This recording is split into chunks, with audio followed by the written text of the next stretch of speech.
Poluan mencuri membuat heboh. Poluan Brigpol YM melakukan pencurian di salon Kecamatan Lobalain Polres Rote Endau, NTT. Brigpol YM diperiksa oleh Bitpropam Polda NTT.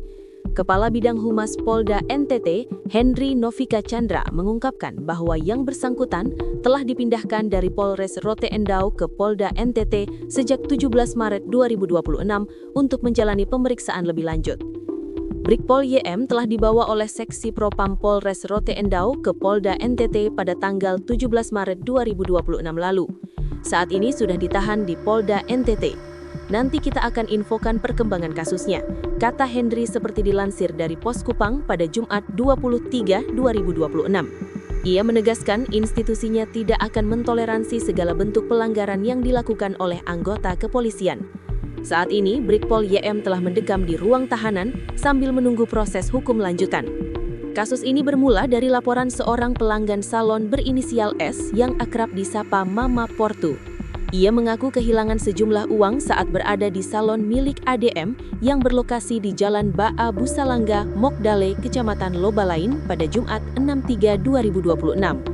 Laporan tersebut disampaikan melalui layanan pengaduan masyarakat 110 milik kepolisian. Menindaklanjuti laporan itu, petugas dari Polres Rote Endau langsung mendatangi lokasi untuk melakukan olah tempat kejadian perkara atau TKP dan meminta korban membuat laporan resmi. Kepala Seksi Propam Polres Rote Endau, I Gede Putu Parwata, menjelaskan bahwa pihaknya segera melakukan klarifikasi terhadap terduga YM oleh personil kami. Yang bersangkutan mengakui perbuatannya. Sejumlah uang yang diduga diambil dari korban juga telah diamankan, jelas Parwata. Sementara itu, Kapolres Rote Endau, Mardiono, membenarkan adanya laporan tersebut dan menyatakan kasus masih dalam penanganan. Benar ada laporan yang masuk dan saat ini masih dalam penanganan, katanya singkat. Pemilik salon, ADM, juga mengkonfirmasi kejadian tersebut. Ia mengaku menjadi pihak pertama yang melaporkan insiden itu karena terjadi di tempat usahanya. Saya berinisiatif melapor karena kejadian ini terjadi di tempat usaha saya.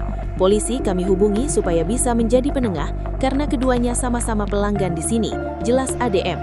Di sisi lain, korban Mama Portu mengungkapkan bahwa terduga pelaku telah mengakui perbuatannya dan uang yang hilang sudah diamankan. Meski demikian, ia tetap menyerahkan proses hukum kepada pihak kepolisian. Memang dia yang ambil dan dia sudah mengakui. Saya juga sudah menasehati dia dan kami saling memaafkan. Tetapi untuk proses terhadap oknum anggota Polri itu, kami serahkan sepenuhnya kepada Propam, ucap Mama Portu. Ia menambahkan kasus tersebut kemungkinan tidak akan berlanjut sejauh ini jika sejak awal pelaku mengakui perbuatannya. Kalau dari awal dia jujur di studio, mungkin tidak sampai ke kantor polisi. Tapi karena baru mengaku setelah ditangani di Polres, sekarang kita tunggu saja proses selanjutnya, tambahnya.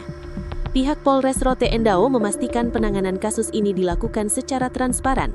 Saat ini seluruh proses berada di bawah kendali Propam Polda NTT untuk menentukan sanksi etik maupun pidana terhadap Brigpol YM.